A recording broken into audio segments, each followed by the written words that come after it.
Hello everyone, ये video based है number system पर, जिसमें से सबसे पहला टाइप हम पढ़ते हैं क्लासिफिकेशन ऑफ नंबर्स और वहाँ से कुछ क्वेश्चन लिए गए हैं। जिसमें क्वेश्चन नंबर फर्स्ट है हमारा, यदि x और y विषम संख्याएं हैं तो निम्न में से कौन सी एक सम संख्या होगी, इवन नंबर होगी।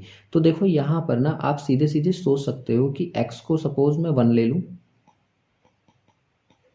और y को सपोज 3 ले लूँ, और ये दोनों वैल्यूज़ यहाँ पर पुट करके देखो आप। सबसे पहले ऑप्शन में अगर इसमें पुट करेंगे तो 1 + 3 + 1 × 3 आएगा, और इसे सॉल्व करेंगे तो ये हो जाएगा 4 + 3 मतलब 7। क्या 7 एक इवन नंबर है? नहीं है, इसलिए ऑप्शन ए एलिमिनेट हो गया। ऑप्शन बी को चेक करोगे तो वहाँ से 1 + 3 - 1 रखोगे तो यहाँ से भी 3 आएगा, ये भी हमारा इवन नंबर नहीं है, तो बी ऑप्शन भी एलिमिनेट हो गया।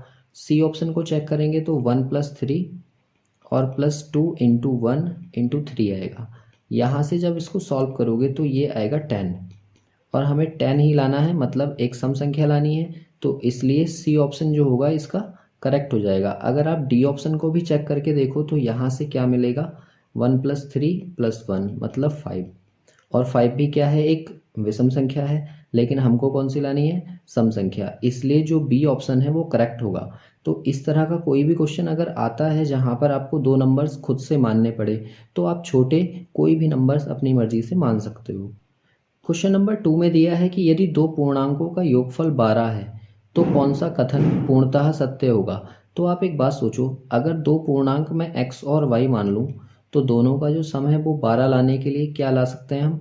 देखो, पहले मैं 6 + 6 लिखूँ तब भी 12 आएगा, और 7 + 5 लिखूँ तब भी 12 आएगा। तो यहाँ पर दोनों संख्याएं सम है, ये भी हम श्योरिटी के साथ नहीं कह सकते, क्योंकि सम हो भी सकती हैं, दोनों विषम भी तो हो सकती हैं, और बी वाला भी ऐसा ही है। क्या एक सम और दूसरी विषम संख्या को लाकर हम ऐसा कुछ कर सकते हैं जिससे 12 सम आ जाए? तो ऐसा कोई नंबर होगा ही नहीं, इसलिए इसका जो सही आंसर होगा वो डी होगा, इनमें से कोई नहीं। क्वेश्चन नंबर 3 है कि ए, बी और सी तीन अभाज्य संख्याएं मतलब प्राइम नंबर्स हैं, और उनका जो सम है वो कितना हो रहा है, 38। तो ए की क्या वैल्यू होगी। आप एक बात सोचो, अगर मैं यहाँ पर मैक्सिमम वैल्यू से स्टार्ट करूँ जो कि प्राइम हो, तो 31 सबसे बड़ा प्राइम नंबर होगा जो 38 से छोटा है, जो हमारे ऑप्शन में भी है, और 31 + 5 और +2 ये तीनों के तीनों प्राइम नंबर्स हैं, और इनका सम भी कितना आ रहा है, 38। और हमसे पूछा है कि ए का अधिकतम मान क्या होगा, तो ए जो है 31 है, इसलिए डी ऑप्शन हमारा करेक्ट हो जाएगा। अब देखो, क्वेश्चन नंबर 4 में कहा है कि x और y दो धनात्मक पूर्णांक हैं, पॉजिटिव इंटीजर्स हैं, और उन दोनों का सम 20 है, तो उसको संतुष्ट करने वाले कितने पेयर हम बना सकते हैं। तो देखो, यहाँ से अगर x + y को मुझे 20 बनाना है तो मैं सबसे पहले कहाँ से स्टार्ट करूँ, 1 से। 1 + 19 भी 20 होगा, ऐसे ही 2 + 18 अगर बनेगा तो वो भी 20 होगा, ऐसे ही 3 + 17 बनेगा तो वो भी 20 होगा, 4 + 16 भी 20 है, ऐसे ही 5 + 15 भी 20 आएगा, 6 + 14 भी 20 आएगा, ऐसे ही 7 + 13 अगर करें तो वो भी 20 आएगा, और 8 + 12 करें तो वो भी 20 आएगा, 9 + 11 करें तो वो 20 आएगा, 10 + 10 भी 20 आएगा, और ऐसे ही 11 + 9 करें तो ये भी 20 आएगा, और 12 + 8 करें तो ये भी 20 आएगा। रिपीट होने लगेंगे यहाँ से वापस से, ठीक है।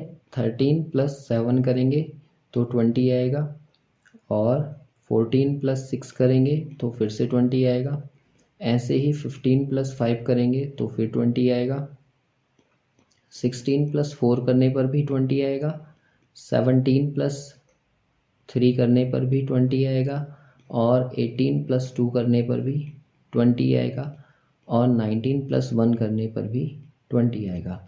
ये जितने सारे पेयर बने हैं हमें एग्ज़ाम में ये बनाने नहीं है, लेकिन आपको समझाने के लिए मैंने सारे बनाकर दिखाए हैं। देखो, यहाँ पर क्या कहा गया हमसे कि पॉजिटिव इंटीजर लेना है, तो इसमें ना सारी जो बात है वो किस पर रखी है, ज़ीरो पर रखी है, कि ज़ीरो जो है वो इसमें शामिल करें या ना करें। तो ज़ीरो को आप ध्यान रखना कि ये एक पूर्णांक तो होता है, लेकिन धनात्मक या ऋणात्मक पूर्णांक नहीं होता, इसलिए जो हमारे टोटल पेयर बनेंगे वो 19 बनेंगे। 19 हमारा सही आंसर होगा, क्योंकि एक हम छोड़ देंगे 0 का केस, ठीक है। इसलिए जो इसका सही आंसर है वो कितना होगा, 19। क्वेश्चन नंबर 5 है कि 1 और 50 के बीच में कुल कितनी अभाज्य संख्याएं हैं, प्राइम नंबर्स हैं। तो देखो यहाँ से ना 3 क्वेश्चन आप याद रखना। अगर 1 और 50 के बीच में पूछता है तो आप कहेंगे 15 प्राइम नंबर्स होते हैं, और 50 से लेकर 100 के बीच में पूछेगा तो आप कहेंगे 10 प्राइम नंबर्स होते हैं, और अगर 1 से लेकर 100 के बीच में पूछेगा तो इन दोनों का सम मतलब 25 प्राइम नंबर्स होंगे, ठीक है। फिलहाल हमसे कौन सा क्वेश्चन पूछा है, 1 से लेके 50 के बीच में, तो आप कहोगे 15 प्राइम नंबर्स होंगे। और ये कौन से होंगे, 2, 3, 5, 7, 11, 13, 17, 19, 23, और फिर उसके बाद में 29, फिर 31, फिर 37, और फिर 41, 43, और फिर 47। ये टोटल कितने हो गए हमारे, 15। इसलिए जो इसका सही आंसर है वो 15 होगा। क्वेश्चन नंबर 6 में हमसे पूछा है सबसे छोटी विषम संख्या कौन सी है। विषम भाज्य मतलब ओड भी होनी चाहिए और कंपोजिट भी होनी चाहिए। तो ऑड कंपोजिट नंबर कौन सा होता है, 9। वैसे तो कंपोजिट नंबर 4 होता है, लेकिन यहाँ आपसे विषम कहा है, इसलिए हमारा आंसर जो सही होगा वो 9 होगा। क्वेश्चन नंबर 7 में हमसे कहा गया है कि इनमें से कौन सा कोप्राइम नंबर है या सह अभाज्य संख्या। तो इसके लिए आपको क्या याद रखना है, एक तो HCF 1 होना चाहिए, ठीक है, और बस यही कंडीशन याद रखनी है। दोनों प्राइम हो या ना हो कोई फर्क नहीं पड़ता। फिलहाल हमसे पूछा है कि कौन सी अभाज्य संख्या नहीं है।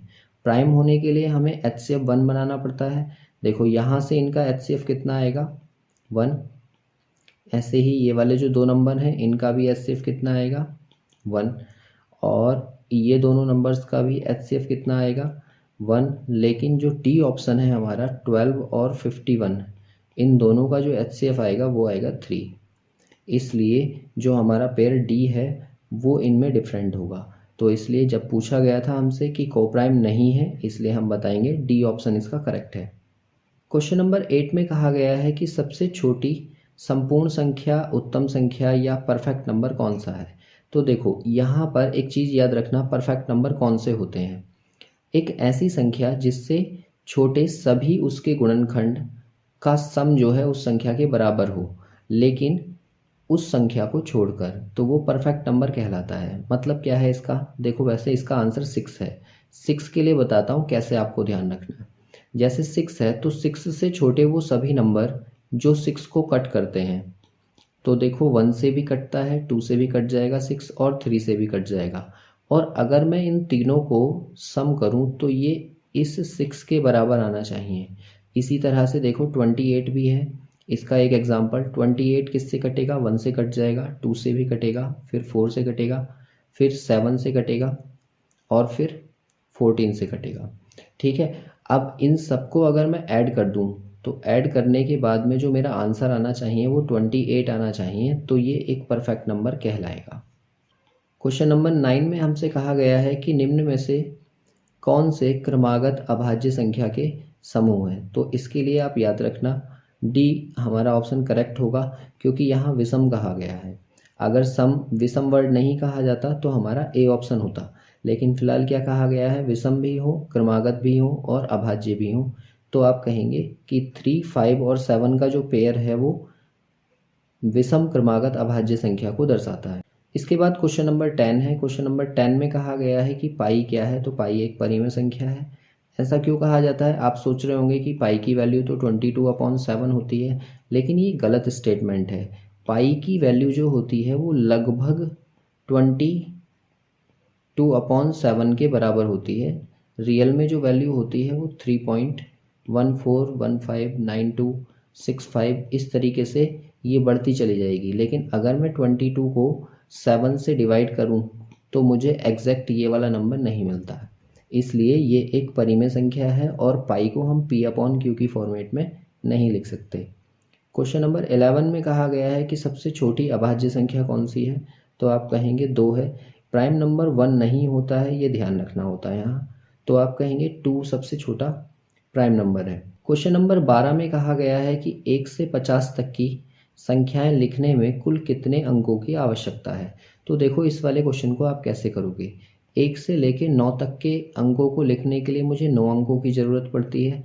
और देखो 11 से लेकर 50 तक के टोटल कितने होंगे, 40 अंक होंगे, जो कि 2 डिजिट के हैं, इसलिए 2 से इंटू कर लिया। और एक जो डिजिट हमने छोड़ दिया 10, 10 के अंदर भी कितने डिजिट होंगे, 2। तो टोटल जब आप इनको काउंट करोगे तो यहाँ से आ जाएंगे आपके 82, ये सारे नंबर्स ऐड हो जाएंगे तो 91 इसका सही आंसर होगा। ठीक है, फिलहाल फिर से सुनिए। देखिए 1 से लेके 9 तक के अंकों को लिखने के लिए मुझे 9 अंकों की ज़रूरत है, और 11 से लेके 50 तक होंगे टोटल 40। 40 में हर एक में 2 डिजिट होंगे तो 80 चाहिए। और एक जो 10 है, 10 हमसे छूट गया क्योंकि ये जो है 9 के बाद में आता है, तो आप ये कहेंगे कि इसमें भी 2 डिजिट है, ये 2 और ऐड कर दिए, तो टोटल ऐड करेंगे तो हमारा 91 सम आ जाएगा। क्वेश्चन नंबर 13 में कहा गया है कि इनमें से कौन सा युग्म ट्विन प्राइम को दिखाता है। तो ट्विन प्राइम होने के लिए 3 कंडीशन होनी चाहिए। देखो, जो दोनों नंबर्स दिए हों वो प्राइम होने चाहिए, अभाज्य होने चाहिए, पहली कंडीशन। और क्योंकि अभाज्य हैं तो उनका HCF जो होगा वो 1 आएगा। और तीसरा केस जो है इसमें क्या होगा, उनका जो डिफरेंस है वो 2 होना चाहिए, अंतर जो है 2 होना चाहिए। तो देखो यहाँ से अगर मैं पहले वाले पेयर की बात करूँ तो इन दोनों में 2 का अंतर तो है, लेकिन 63 जो है वो प्राइम नंबर नहीं है, इसलिए ए ऑप्शन हमारा एलिमिनेट हो जाएगा। ठीक ऐसे ही देखो, अगर सी वाले को हम देखें तो यहाँ पर इन दोनों का अंतर 4 आ रहा है, तो अंतर हमें 2 चाहिए था, इसलिए ये वाला भी हट गया। और ऐसे ही 17 और 23 में भी अंतर हमारा 2 से ज़्यादा है, तो ये भी हट गया।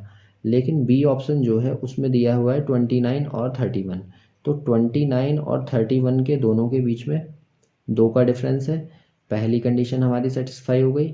और फिर दोनों का HCF निकालेंगे तो 1 आएगा, और दोनों प्राइम नंबर भी हैं, इसलिए जो ये बी ऑप्शन है ये हमारा करेक्ट होगा। क्वेश्चन नंबर 14 को करने के लिए हम क्या करेंगे, देखो यहाँ पर दिया हुआ है 0.37 और उसके ऊपर बार है, प्लस यहाँ पर दिया है 8, तो 8 को अलग कर लो और इसको लिख लो 0.56 के ऊपर बार, और प्लस यहाँ पर 1 दिया हुआ है तो 1 प्लस 0.23 के ऊपर बार।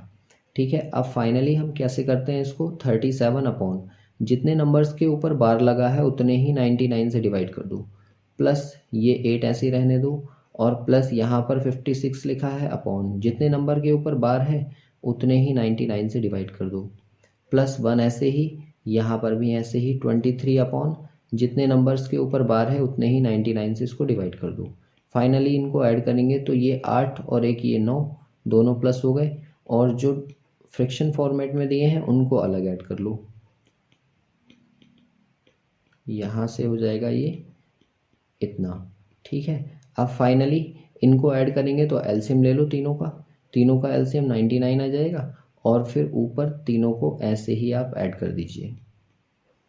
फाइनली आंसर कितना आ जाएगा, तीनों नंबर्स ऐड हो जाएंगे तो ये हो जाएंगे 60 और 56 116 अपॉन 99। और आपको पता है कि मैंने 2 नंबर्स के ऊपर से बार हटाया था तो 99 से डिवाइड किया था, इसलिए अगर मैं इसको वापस करना चाहूँ तो 1.16 के ऊपर बार लगा दूंगा और ये नंबर्स ऐड हो जाएंगे तो ये आ जाएगा 10.16 और 16 के ऊपर बार। हमारा आंसर सी करेक्ट हो जाएगा। ऐसे ही क्वेश्चन नंबर 15 दिया हुआ है, 15 में आपसे कहा गया है 0.47 और 47 के ऊपर बार है, तो अभी मैंने बताया जितने नंबर्स के ऊपर बार लगा हुआ होता है उतने ही 99 से आप इसको डिवाइड कर देते हैं, तो सी ऑप्शन इसका करेक्ट हो जाएगा। सॉरी।